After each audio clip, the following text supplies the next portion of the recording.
lived in a small, quiet town. And my house was in a cul-de-sac, so all the neighbors knew each other and we all got along well.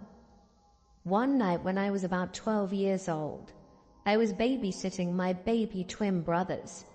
It was bedtime, so we were laying in my mother's bed watching a movie to wind down, when suddenly they both start whining that they want chocolate milk. I was super annoyed because I just wanted them to go to sleep so that I could be off the clock, so to speak.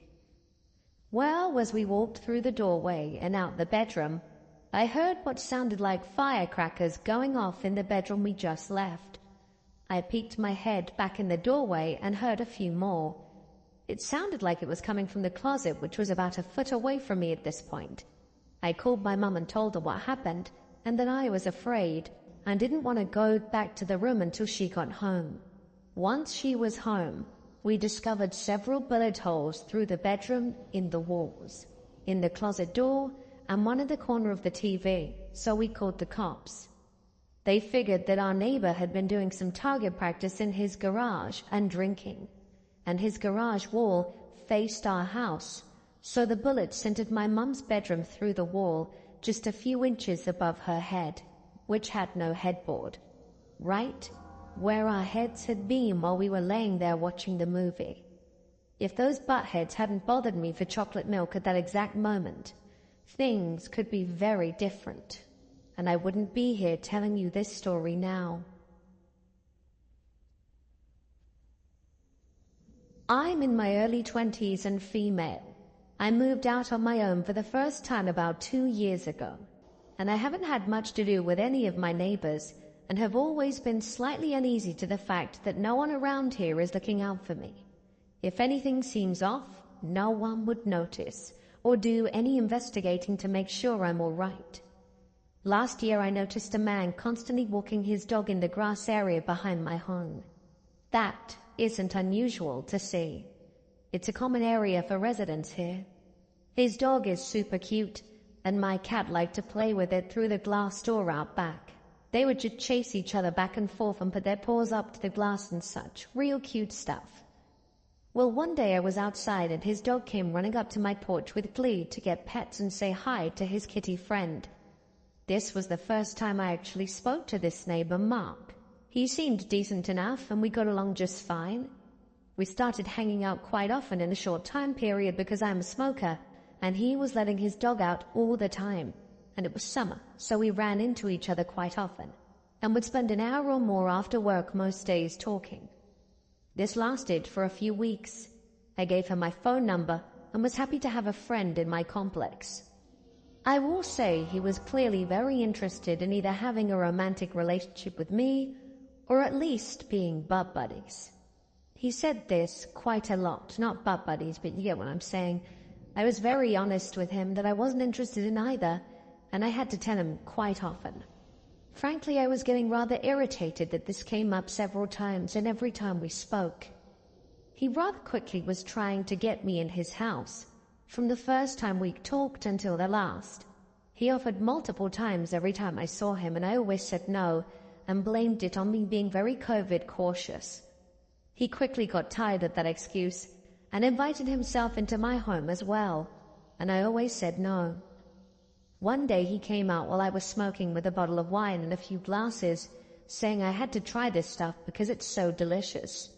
I instantly noticed that the seal was broken, screw cap bottle, but it didn't seem like anything was drunk. The bottle was filled to the brim, which I also thought was a little odd because usually wine isn't filled to the tippy top like that. So he pours a few glasses and doesn't drop a beat in telling me to take a drink. I feel very uncomfortable, but didn't want him to feel like he was being accused of anything when he's just trying to be a nice, friendly neighbor. After all, he poured himself a glass of the same stuff. Well, my mama always raised me to be better than that, so I totally faked a sip and said it was good. After any sentence either of us said, he would tell me again to take a drink. I told him I didn't really drink, so I'm pacing myself. But I did say that I noticed he hadn't drank any, and to please go ahead. He didn't reach for his glass right away, but in the middle of speaking he reached for his cup and knocked it over, spilling the wine into the grass. He brushed it off rather quickly, and told me it's my turn to take a drink now. I said, "But you still haven't drank anything. You spilled yours drink. Pour yourself another glass. I don't want to drink alone." So he did and still didn't drink anything. He did tell me a few moments later to drink mine. I told him that he needs to catch up, and we basically just kept doing that in circles. He reached for his glass again and guess what? Spilled it again. Wine all in the grass now. And then he told me to drink. At this point I was done. Too many red flags are screaming at me to get the hell out of there. I'm honest with him, and this seems really sketchy, and I didn't trust the drink because he's refusing to drink any, but it's way too eager for me to drink mine. He told me he was just clumsy and taking it slow because he doesn't drink a lot. But he has seen me have friends over and taking shots and drinking beer and wine, so he knows I'll handle it better than him. Yet another red flag raised. So he's been watching me, huh? I think it's important to mention that our complex is huge. He used to work here and knows the maintenance crew, and doesn't live particularly close to me. He is about half a block away from me and cannot see my windows or yard from where he lives, and has a few different common area yards closer to him so that he could use for his dog. I told him I'm flat out not drinking any because of how it all seemed. He once again pours himself a glass and spills it. There isn't much left in the bottle at this point, and I pour the remaining glass and tell him to drink with me on 3. We raise our glasses, and to my amazement he actually takes a drink. Then I spilled mine into the grass. Oops. He comes out about 2 nights later while I was smoking, and instantly starts complaining to me that I wouldn't date him or sleep with him, and he doesn't know why all girls are like this. He starts getting really loud, shouting at me and asking what the problem with him is.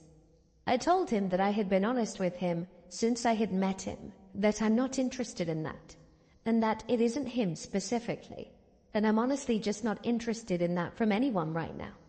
He still shouts at me and started complaining about his ex and her dog, yes, her dog, then proceeds to tell me about how he used to abuse the hell out of that dog, and went into detail about he wouldn't feed or water it because it used the bathroom in the house, and how he would kick it really hard. I'm horrified at this point, especially considering this whole time he's telling me how he is playing fetch with his little dog. His dog always seemed scared of him, and I had even pointed out this in the past, and he said the dog's previous owners were abusive, and so he's just scared and distrusting. The dog was always very excited to see me though, and would always cuddle up to me and stay by me, so I always thought I was extra special.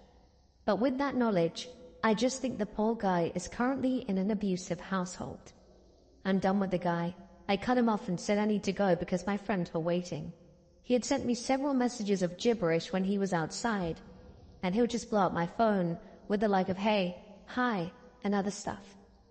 He has texted me telling me he knows I'm home because he sees me walking around, or that he sees my car in the lot. He'll throw his dog toys on my porch, I think trying to get my attention to come out because of the cute dog, and he will stand outside my porch for hours. It's all cold and rainy or snowy, so it's even creepier. I think in his mind, since I'm a smoker, I'll eventually come out. Silly him though, because I just go out the front when I see him there. He said several things to me before the wine fiasco went down that were red flags. I figured it might be a language or cultural difference because English is the 3rd language he's learned, and America the 3rd country he lived in. I guess the moral of the story is trust your gut. He is still bothering me, and like I said, we only spoke and hung out for a few weeks in the summer of 2020.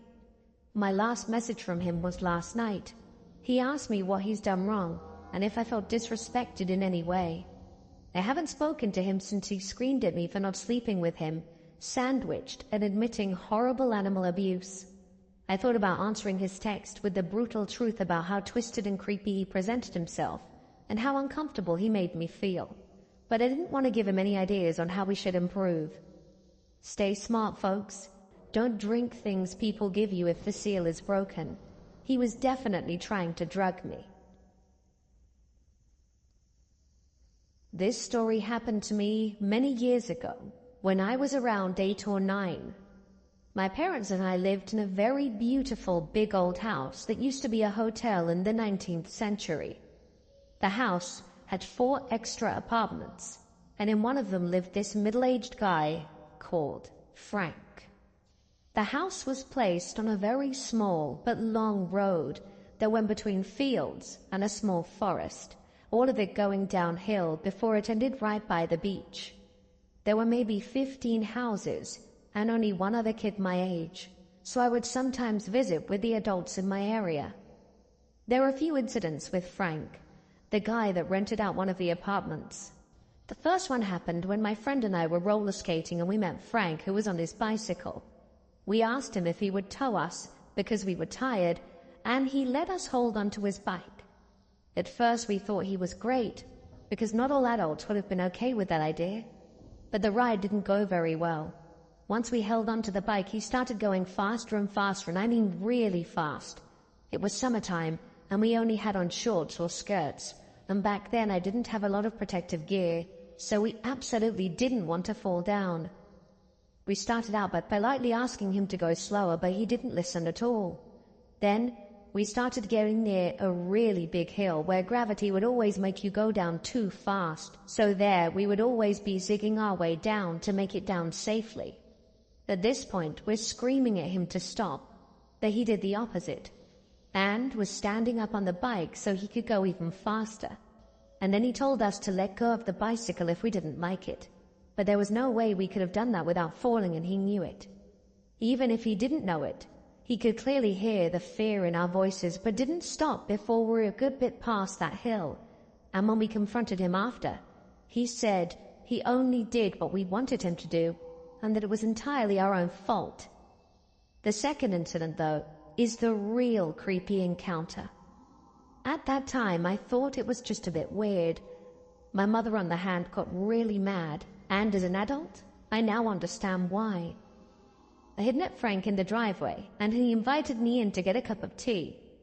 I remember sitting on his couch and not liking the tea because it had no sugar, and when I asked for some, he refused to give me any.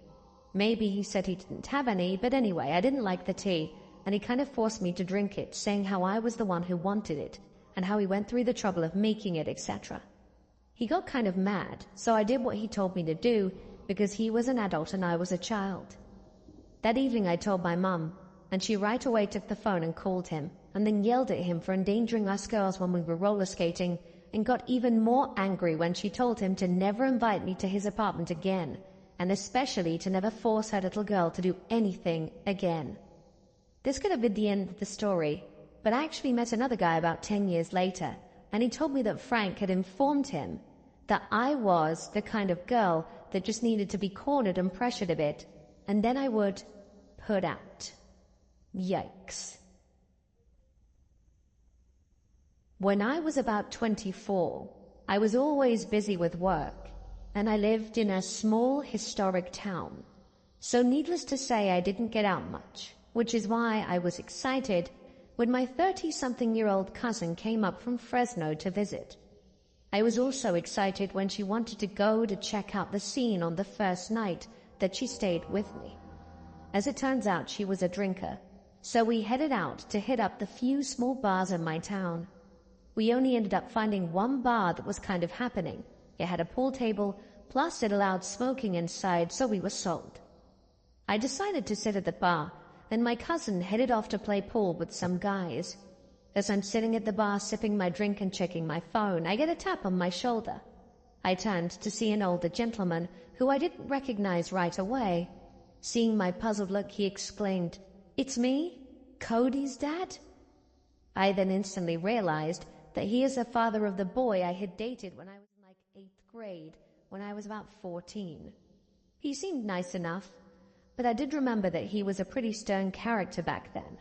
Sometimes, as a punishment for his sons, he would have them dig trenches even in the summertime, in the hard-pan rocky ground. I could even remember hanging out at his house back in the day, and just getting a bad feeling about his dad, though I never experienced anything around his dad that would justify the feeling. So of course I was surprised he even recognized me at all those years later. He bought me a drink and we started catching up a bit. As we're talking, my cousin comes over to check in on me, and upon seeing a much older man at the bar speaking with me, eventually he suggests that we go outside to smoke, since the bar was getting pretty smoky. Once we're outside, though, I realized we were pretty much alone. This was fine, I figured, since he was always one of my distant neighbors I had known on and off through the years, but I figured wrong. I began to understand that he was starting to ask me more personal questions. He began asking me about whether or not I had a boyfriend, or if I'd ever considered dating an older guy, and I began getting uncomfortable. So I suggested that we go back in, where it was a bit warmer. But again, after a few minutes, he wanted to go back outside. At that point, though, I was already trying to blow him off politely. My cousin was seeing this, and since she was walking over again to check in with me, she gave me a sort of warning look before turning and walking back to her game of pool. As that night progressed, he continually tried to get me to go outside with him. This time, though, he wanted me to go to his truck. Finally, he grabbed my arm and just tried pulling me outside with him. Thank God my cousin seemed to materialize out of nowhere and grabbed my other arm, telling him to piss off. He immediately backed off and disappeared into the small crowd towards the back exit. For the rest of the night we enjoyed ourselves and had some much-needed fun. It wasn't up until about 6 months later that I heard a horrifying story about him from another neighbor. I was told that he was in prison, probably for life. Apparently he had been stalking and watching a soon-to-be ex-wife at their former home for months. Eventually he had decided to straight kidnap her, tying her up and gagging her. He then put her in his truck or back seat and drove her down towards Mexico. In Los Angeles, California, he decided they should stop for the night. It was about an 8-hour drive from our hometown. All night on that stay, he repeatedly sexually abused, beat, and tortured her. He had apparently told her he was taking her to Mexico and was going to finish the job. He had been treating her that way for years. I knew upon hearing that my bad feelings as a kid were justified. I'm getting chills now just remembering this part. Somehow, though, she managed to escape his brutal attack that night. He was arrested pretty quickly after that. So Ken, who tried to get me alone outside of the bar that night to do God knows what, let's never meet again. My children and I used to live in an apartment community. A refugee family has moved into a unit at the end of the hall. There are 4 adults and 3 children. My daughter is 6 and has made friends with the youngest girl in this family and spends time playing with them.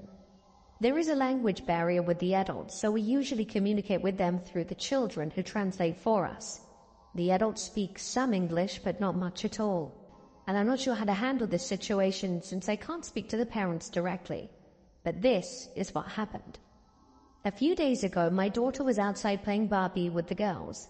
They were sitting in the grass near the girls' patio, and one of the adult men came out and looked directly at my daughter and said, "Nice, beautiful," with a creepy smile, according to my older son, who was keeping an eye on his sister outside. Perhaps it was just a compliment, or a cultural thing. Yesterday, my daughter and I rode a bus home from a shopping trip. When we exited the bus, she ran ahead of me since I had packages slowing me down. She was probably about 20 feet in front of me when the same man was driving down the road.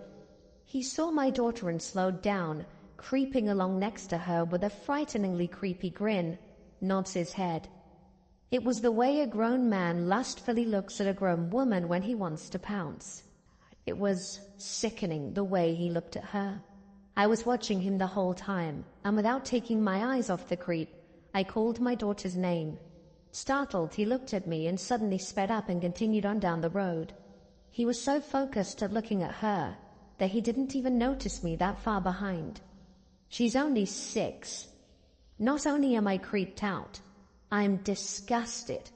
I'm not even sure what to do other than keep my daughter away from the family. I can't really make a report until he does something to lure her. I had an intense talk with her about stranger danger and called CPS yesterday afternoon and expressed my concerns, and the person I spoke with said they'll send someone to talk with the parents. The unfortunate thing is that because it's an anonymous tip, and also due to privacy rules, they can't update me with any information they discover.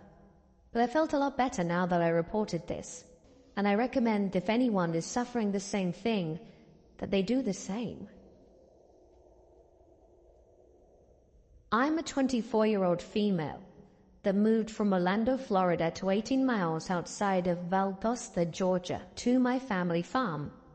I never had any issues in Orlando, but I got divorced and had to move in with my mom. It was 2 small boys and I. Anyway, we moved into one of the old farmhouses on my family's farm, and it needed a lot of work. It was 8 bedrooms and a mother-in-law suite. When we moved in, we only had 2 rooms cleaned up and worked on the rest of the house over the course of 9 months. The man across the street called Jim was very helpful. From day one, he would come round almost every day. He was feeding up his animals and helped with anything we needed. Over the course of 9 months, I never had any issues and thought he was just a friendly middle-aged man and never felt any ill intentions. The farmhouse was in a U-shape.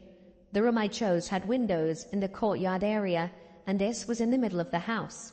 Jim had fenced in that area when I first moved in so that I could let the boys play. The farmhouse was in the middle of the farm and set off the road, so I never had any worries of being watched, mostly as my bedroom windows are in a fenced-in area in the middle of the house, so I felt no need to put up curtains on in my bedroom or bathroom. Well, one day my son was playing under the carport, and Jim pulled up in his truck. He was going to look at my car for me. Jim didn't make it to the carport before my eldest son said to me, "Hey, I saw him in the window last night." Later that night I talked to my son, and he told me he did see out of a window. I asked him if it was in the kitchen window because you can see his horse pastures, and if he stops to feed them every morning and night, chalking it up to that. I didn't think much else about it, but other things began to happen. My favorite candy somehow appeared in my fridge one day after school. My mum told me she remembered me telling Jim it was my favorite. Someone sent me flowers every Friday for a few months. I thought it was my ex-husband or possibly my boyfriend at the time, but neither men would admit to it. My boyfriend jokingly told me it was Jim. The next day I came home from school, and my mum had the boys playing under the carport, and Jim was working on my car. My air suspension had a leak, and Jim offered to take a look before I took it all the way to Tallahassee for the expensive repair. I got out of my mum's car, and he asked me if I wanted to see the leak I'd found. As I bent over the hood, Jim stepped back, and when I turned around, I commented jokingly on his 90s-era cell phone. He had it in his hand. It's a very early camera flip phone. Later that night, we came inside and my mum told me she swore that Jim had taken a picture of me on his phone. I knew it'd sound crazy, but I didn't believe her. This man was seriously always friendly, and I never got any weird vibes from him. If I offered to pay, it was always at cost, and that was rare, as he would never accept my money. I should have known that people aren't just like that these days. I guess I was very naive.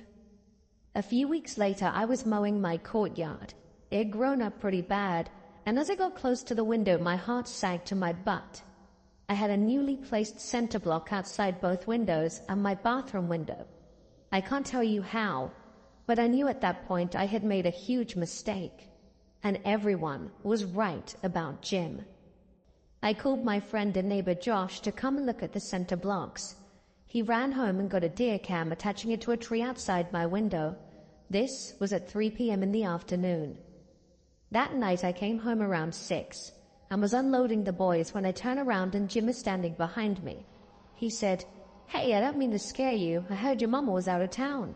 I said, "Yes, sir," and I knew he knew because they're friends on Facebook. He told me to call him if I got scared or needed anything, and I got the boys inside and we got snuggled into bed.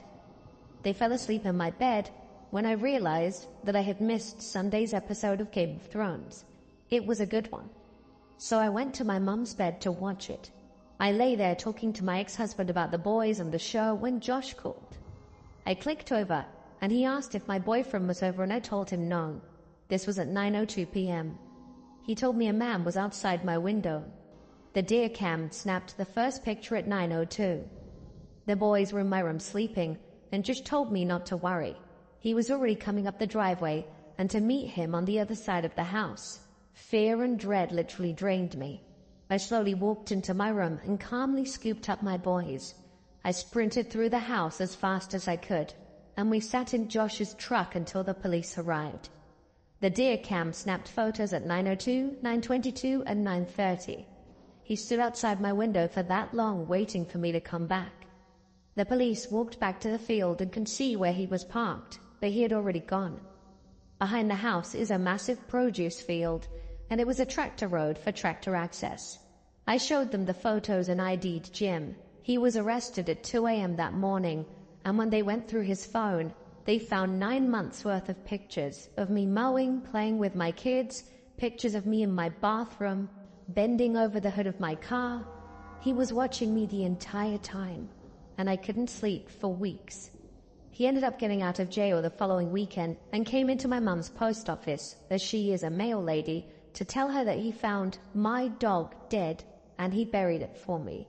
And even after that, he only received 5 years probation and a restraining order. He still lives across the street, and I stayed at the farm for maybe 3 months, and then moved on. I used to live in a city when I was very young. Our house backed onto a church, and then a massive open health probe about 2 miles all round. We had the patio doors open as we sat in the lounge, as it was mild out one evening, and suddenly I remember this almighty woman screaming, and the words, which chilled me to the bone, "Please God, someone help me," followed by more screams. Me, my brother and my parents were all sitting in the lounge and were startled. The screaming didn't stop, and the begging for help didn't stop as we listened for about a minute. Don't ask me why.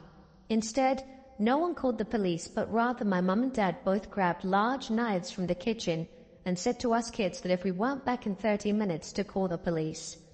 I remember them running out with torches and me and my brother sitting by the patio doors waiting to listen.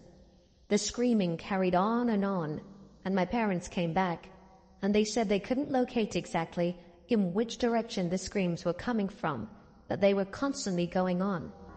At this point, we did indeed call the police. I honestly don't know the outcome of what happened, but I can still hear that blood-curdling scream some 26 years later. As a 14-year-old boy, I have experienced some truly terrifying things, but this has to be the scariest. It happened during the summer of 2019, and on this day I was heading to my cousin's house for a party. He told me that he had also invited a family friend who he and I were close with, so I was fine with it. It was around 4 p.m. when I left my house. Herbert lives about 40 minutes away from me, so it was a decently long drive. It's good to know that Herbert lives at the end of the cul-de-sac, which is at the end of the street. On his right and left, there were neighbors, but in front of his house, there was only a forest. I arrived at Herbert's house at around 5. I said hello to his family and other people there. I also greeted Herbert and Abel.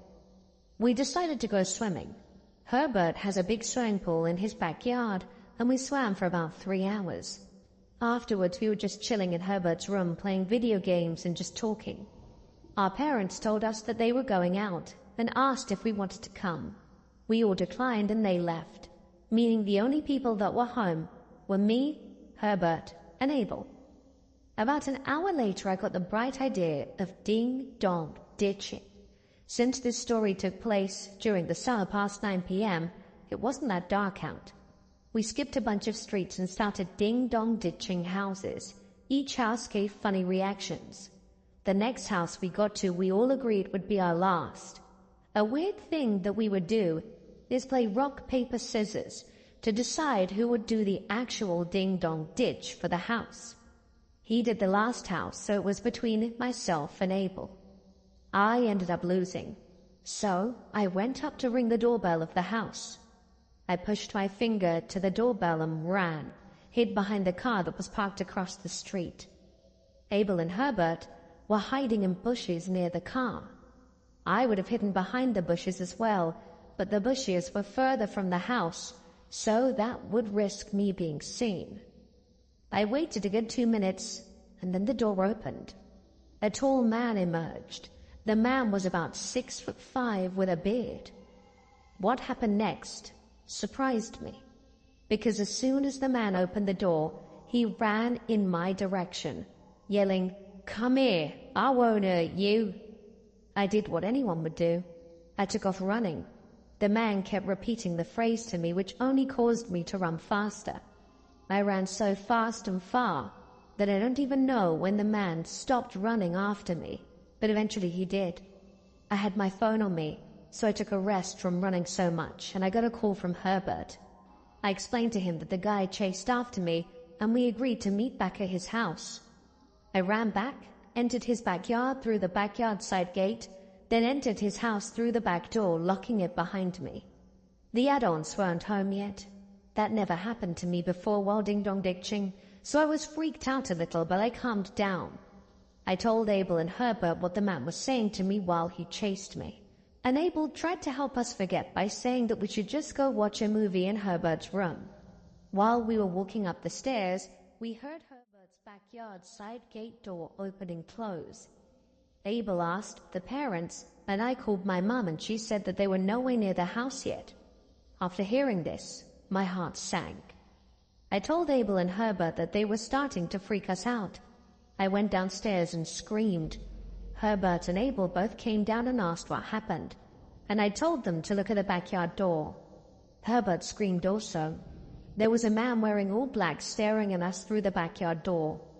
I could make out it was the same man who had been chasing me, and in his hand is what appeared to be a baseball bat. The man tried the doorknob, twisting it until the lock kept on restricting access, and he began to laugh like an insane person. He then said to come out and play, and that he wouldn't hurt me, and he continued to laugh like the Joker. We were frozen in fear. Never before had I been so afraid in all my life, and I said to the man that I was calling the police. It was a bluff, but it worked. We see the man disappear from the backyard, and hear the backyard side gate open and close. We ran to an upstairs window to see the man waving at us and running into the forest, never to be seen again. We promised each other to never tell anyone, and we didn't. Abel and I stayed the night at Herbert's house because we were planning to go anyway. I still get scared to this day of thinking about what happened. The man chased me for who knows how long, then showed up at Herbert's back door. There was nothing stopping the man from breaking the glass door and coming into the house. Sometimes I wonder what would have happened if he did break the glass, or if I just simply forgot to lock the door. This happened about 2 years ago now. It's a distant memory that I decided not to think about. I still chill with Abel and Herbert, but as you can imagine, we haven't been ding-dong ditching since. This happened when I was in my teenage years. My parents moved into a new city and rented a house. The house was quite nice, but 40 years old at least.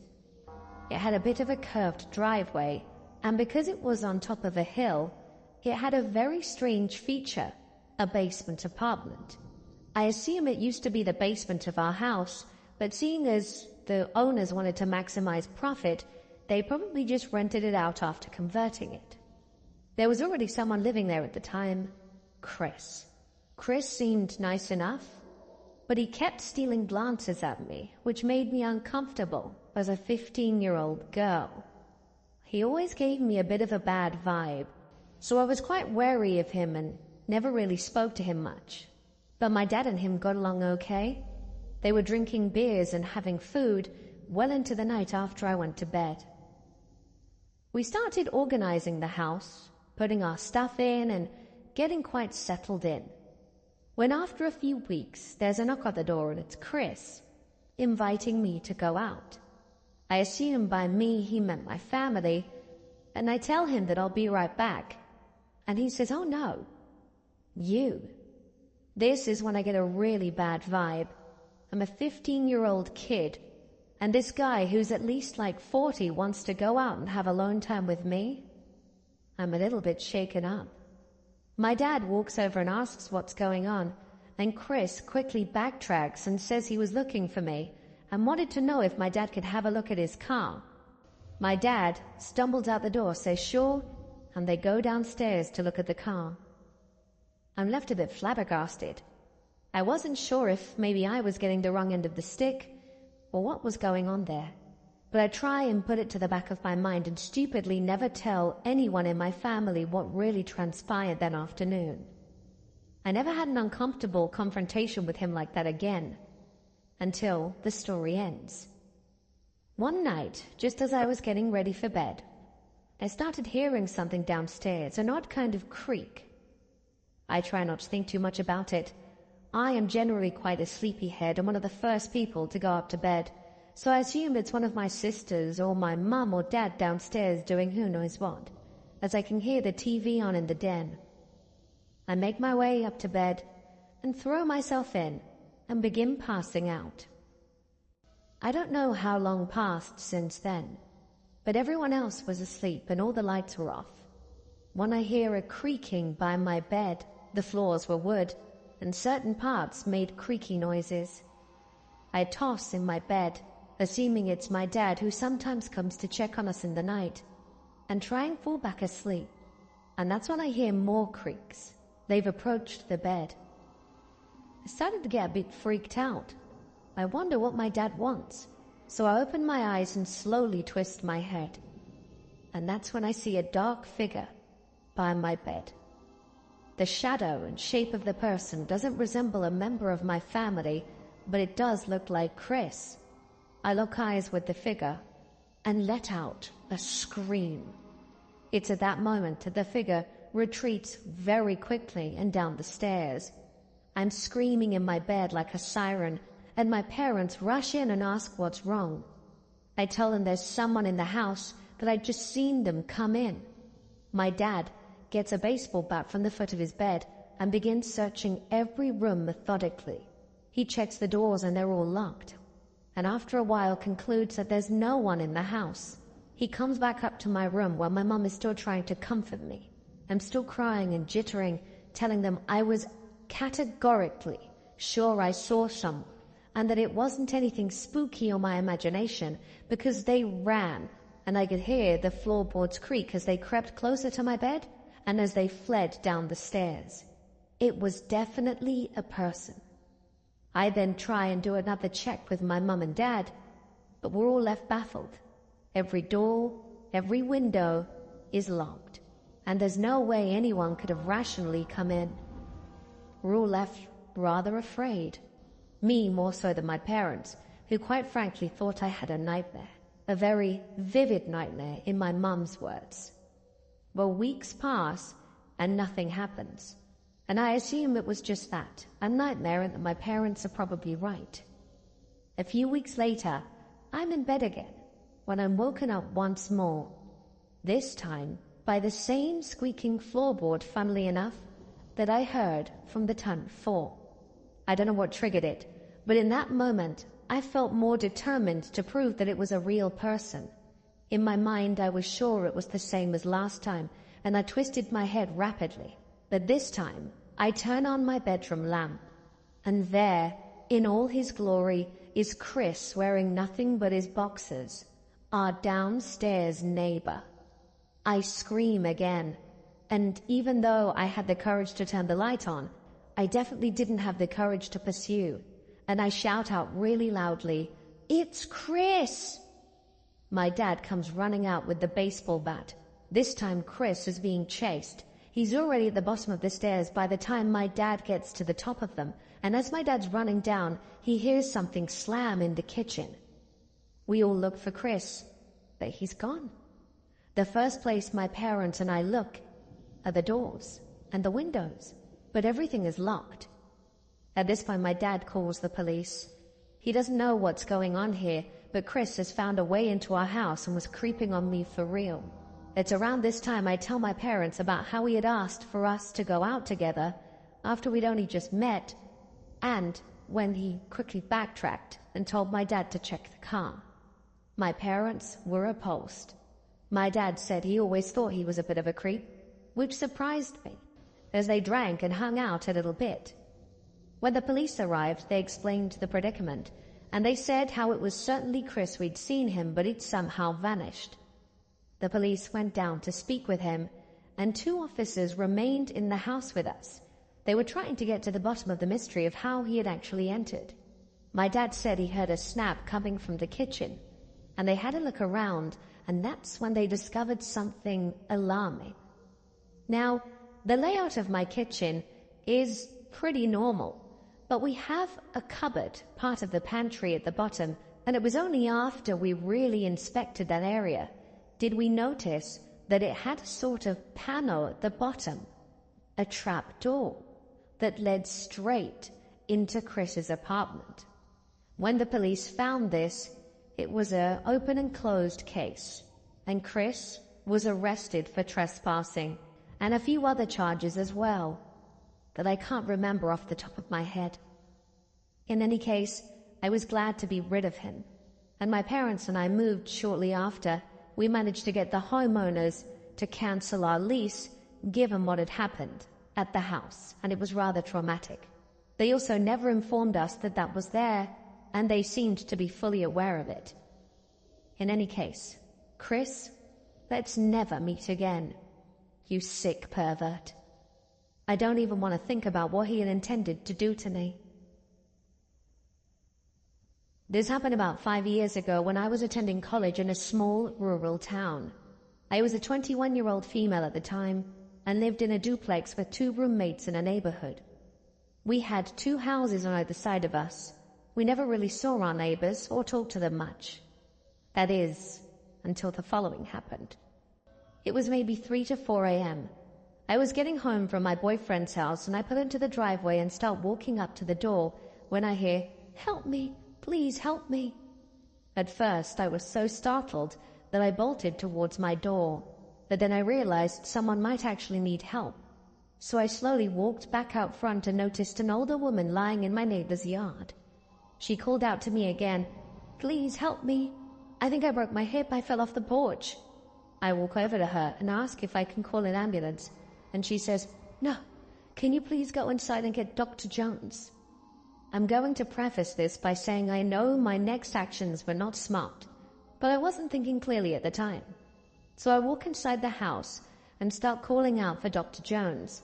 While inside, I notice an open bedroom door with the light on and a mattress on the floor, which I assumed was the woman's room.